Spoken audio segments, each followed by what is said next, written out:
What's going on, guys? It's Nick here, back with another video. Must own and avoid rookie running backs. I'll be going over every draftable rookie running back today and my thoughts on their value in drafts.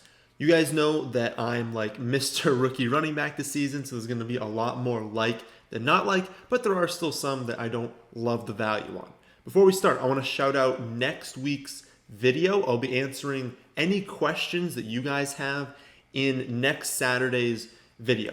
They will not be rankings questions, so don't ask me like, can you order these three players? Ideally, they're mostly strategy-based questions, so submit any question you have, which you can always do on our website, thefantasyfootballadvice.com. There's a contact us page, and then there's a drop-down on there where you can just say fantasy question. So just type in whatever your question is, send that in, and I'll answer as many of those as I can in next Saturday's video. And then after that, we might do this like one more time through the off season, but it's gonna be a once a week thing we do on the podcast. So go to iTunes or Spotify, it's Fantasy Football Advice Podcast, and that's gonna be a special thing we do over there that's not always a YouTube video.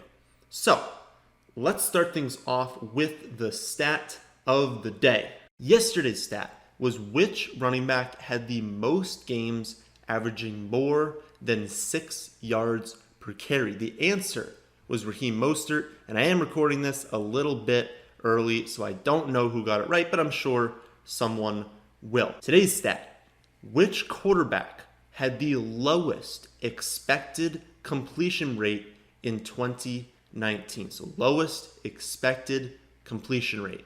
All right, let's go over some rookie running backs, and I'm just going to go in order of ADP. Feels like the best way to do it, which means first up is Clyde Edwards-Helaire. Clyde's being taken as running back 15, which is going roughly in the middle of the third round.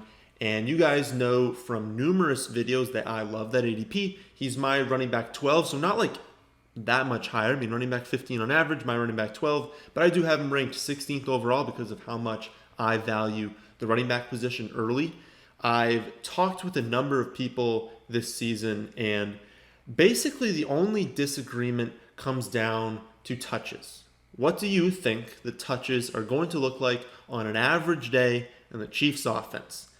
The magic number for me is around 12. There's obviously no exact number, but 12 I bring up because if we look at what Damian Williams did last season, 12 was the number to where he was running back 1.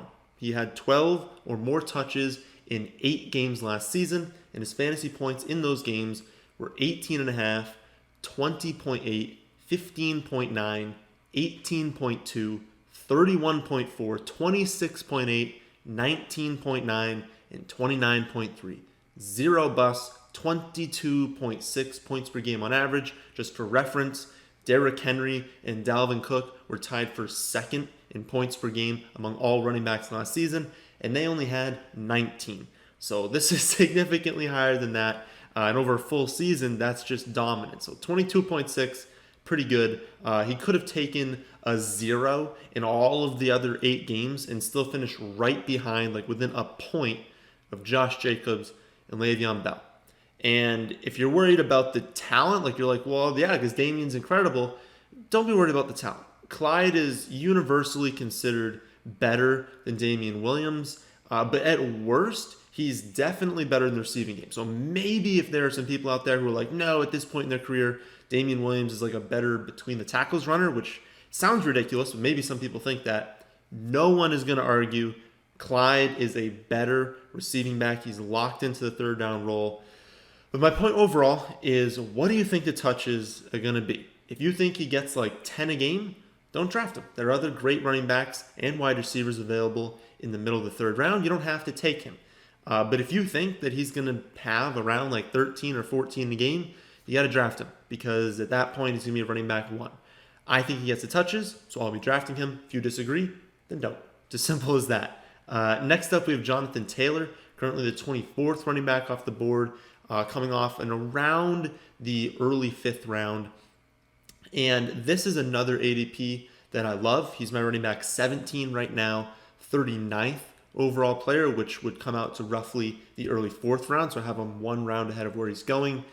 Exact same situation as Clyde.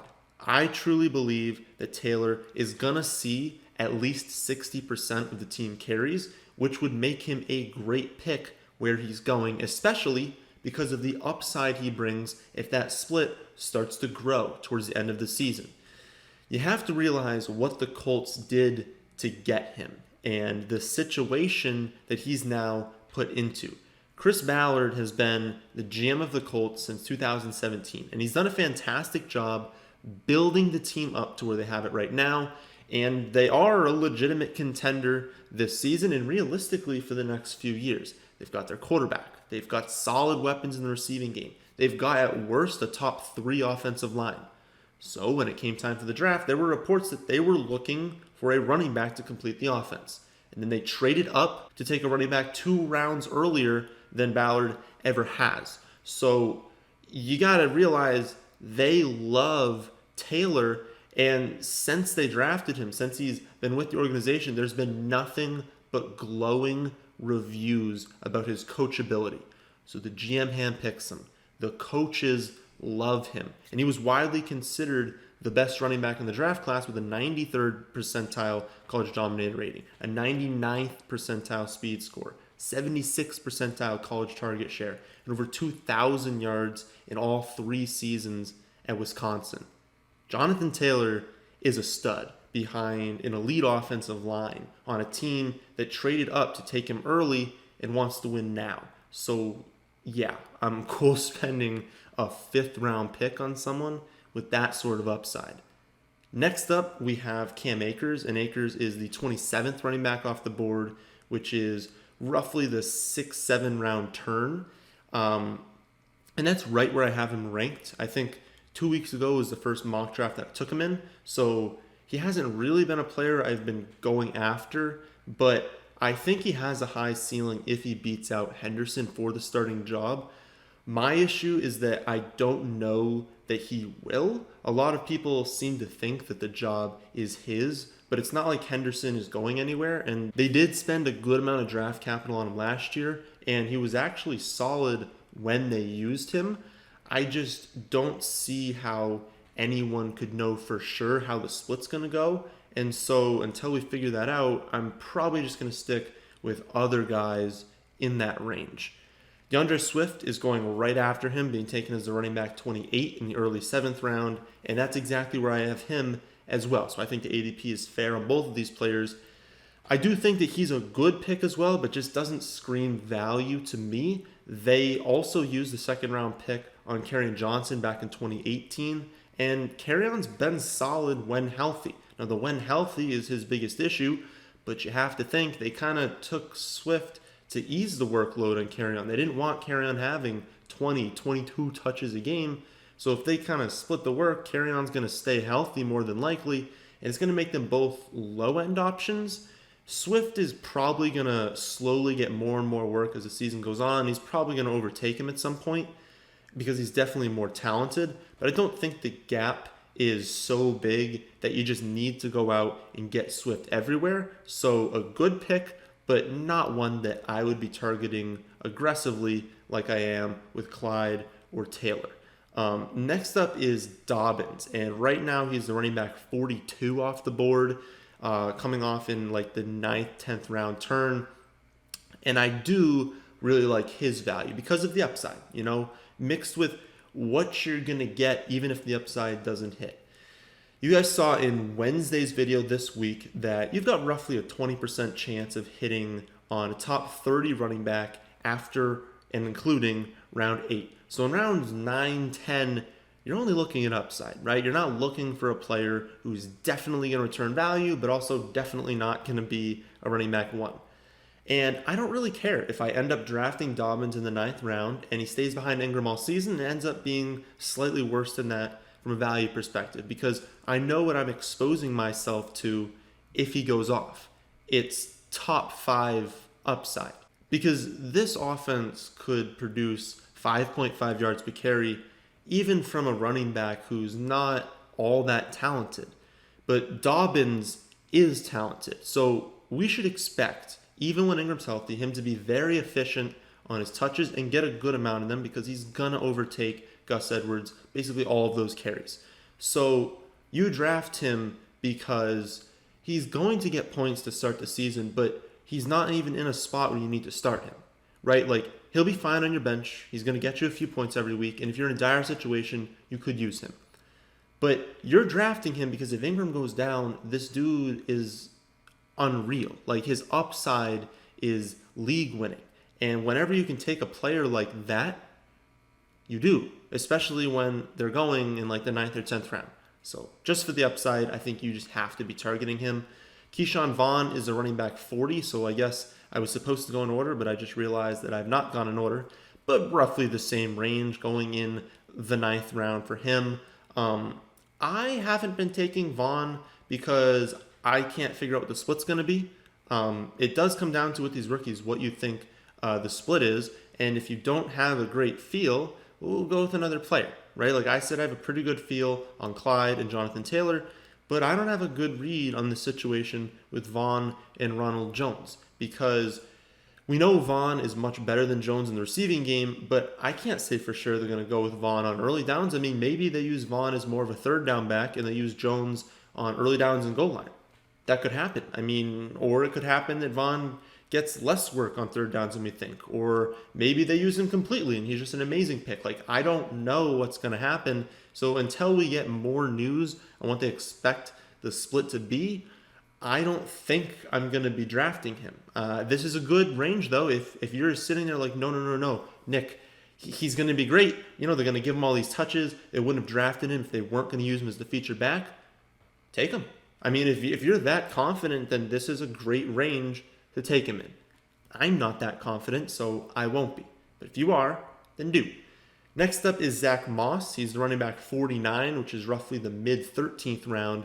And you guys know that he has consistently been one of my favorite late-round targets. He's a better receiving back than Singletary, and they've already said that they want to use Moss over Singletary near the goal line. He is the perfect late-round pick because he's everything we're looking for. I mean, he's got the floor because they're going to be using him, but we don't care about the floor, right? He's got the upside. This is an ascending offense. This is an offense that could run the ball a decent amount of the time, and this is a situation where he's not behind this like incredible running back. Singletary's good, but he's not great by any means, and he does a lot of things okay, but nothing fantastic. And I honestly think Zack Moss is just a better version of Singletary. And if that's the case, and the Bills realize that when they're drafting him and they're playing him, a lot of upside if he takes over that job or if Singletary gets hurt. In the 13th round, what are you giving up to get him? It's basically your last skill position pick. The other 5 running backs that you're going to hear are Anthony McFarland, Joshua Kelly, Antonio Gibson, Darrynton Evans, and A.J. Dillon. That's roughly the order they go in, although they're all going in that range of just people are just taking chances, so people are just taking whichever one they prefer.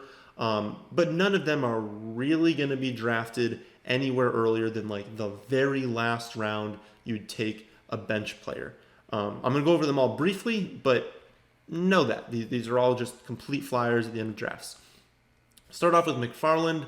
I don't really think you should draft him because I don't see him as a featured back. Like, even if James Conner were to get injured, I don't think that they want McFarland getting the full workload. I think they want to use McFarland to try and keep James Conner healthy, so maybe limit Conner's touches a little bit, and use him as a change of pace back. Just bring him in on occasion, even give him full drives, but I don't see the upside, and I want someone who has upside in the final picks.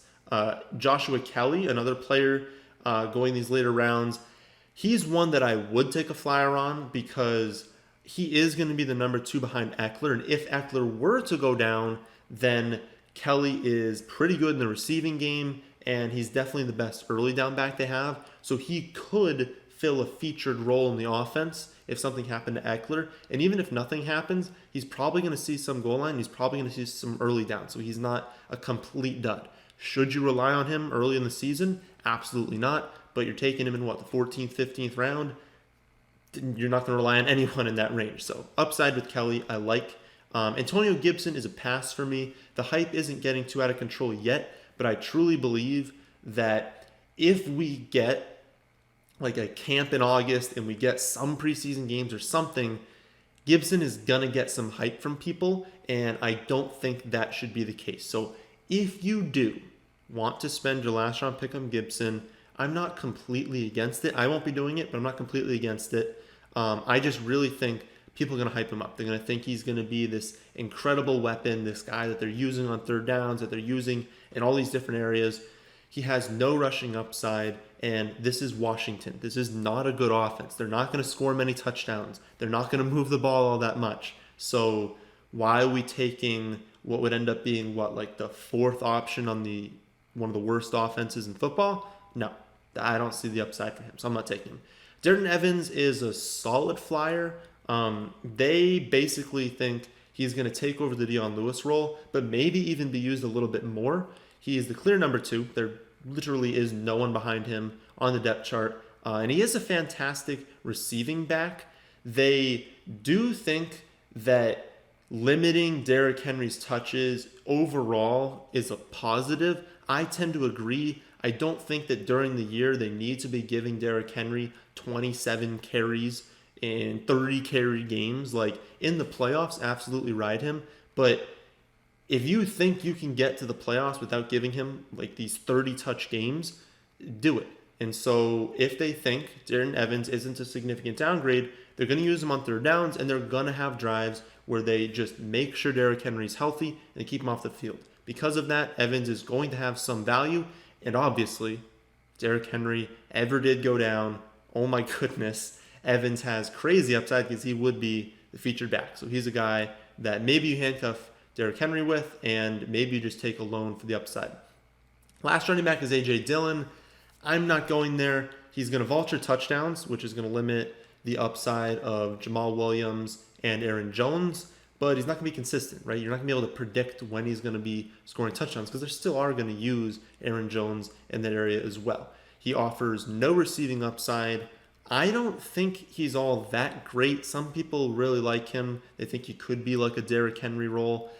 I don't see that. I don't think he's all that good. And I do think Aaron Jones is good. So I don't see him ever overtaking that spot. Maybe if Aaron Jones were to hold out, which I don't think he's going to hold out, but let's say that happens, then of course Dillon's going to gain value. But Jamal Williams is still there. So even if Jones didn't play this year, you've got him splitting time with Williams, and his ADP is going to go up too much that we're not going to like him anyways. So no for A.J. Dillon for me. So those are the must-own and avoid rookie running backs for the 2020 season. If you want to see my take on every running back, every player, their exact rankings, you can see that at our website, thefantasyfootballadvice.com.